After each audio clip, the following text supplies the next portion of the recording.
సర్పములమీద రురుడి పగ. రురుని దర్శనము వలన సర్పరూపమునుడి విముక్తుడైన సహస్రపాదుడు.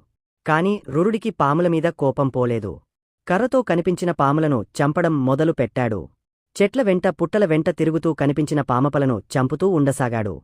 అలా చంపుతూ ఒకరోజు డుండుడం అనే ఒక పామును చంపడానికి కర్రమును పైకి ఎత్తాడు.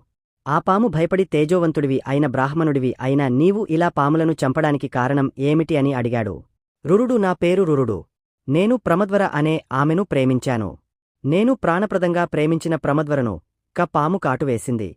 అందువలన నేను పాములను చంపుతున్నాను. నిన్ను కూడా చంపుతాను అని చెప్పి కర్రను పైకెత్తాడు. వెంటనే ఆ పాము ఒక మునిగా మారి రురుడి ముందు నిలిచింది. ఖగముని వృత్తాంతం. రురుడు డుండుడం అనే పాముని చంపబోతుండగా ఆ పాము ఒక మునిగా మారాడు. రురుడు ఆ పాముని, ఇదేమిటి పాముగా ఉన్న నీవు మనిషిగా మారడానికి కారణం ఏమిటియా అడిగాడు. అందుకు ఆ పాముని, నేను సహస్రపాదుడు అనే మునీశ్వరుడను. నా సహచరుడు ఖగముడు. ఒకరోజు నా సహచరుడు ఖగముడు అగ్ని కార్యం చేస్తున్నాడు. ఆ సమయంలో నేను అతడిమీద పరిహాసంగా గడ్డితో చేసిన పాముని వేశాను. అతడు నాపై కోపించి నన్ను విషంలేని పాముగా పడి ఉండమని శపించాడు. నేను అతడిని పరిహాసానికి చేసిన పనికి నన్ను ఇలా శపిస్తావా?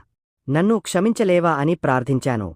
నా ప్రార్థన మన్నించి, ఖగముడు మిత్రమా, నా మాట జరిగి తీరుతుంది. అయినా నీవు పాముగా పడి ఉన్న తరుణంలో రురుడు అనే భృగువంశ సంజాతుడు వస్తాడు. అతడిని చూడగానే నీకు నీ రూపం వస్తుంది అని చెప్పాడు. అయ్యా, మీరు బ్రాహ్మణులు, దయాగుణం కలవారు. పూర్వం నీ తండ్రి శిష్యుడైన ఆస్తికుడు కద్రువశాప కారణంగా సర్పయాగంలో ఆహుతి అవుతున్న పాములను కాపాడాడు. నీవు కూడా పాములను చంపడం ఆపలేవా అన్నాడు. రురుడు పాములను చంపడం ఆపివేశాడు. ఈ కథను వింటున్న మునులు తల్లి కొడుకులకు శాపం ఇవ్వడం ఏమిటి? మాకు సవిస్తరంగా చెప్పండి అని కోరారు.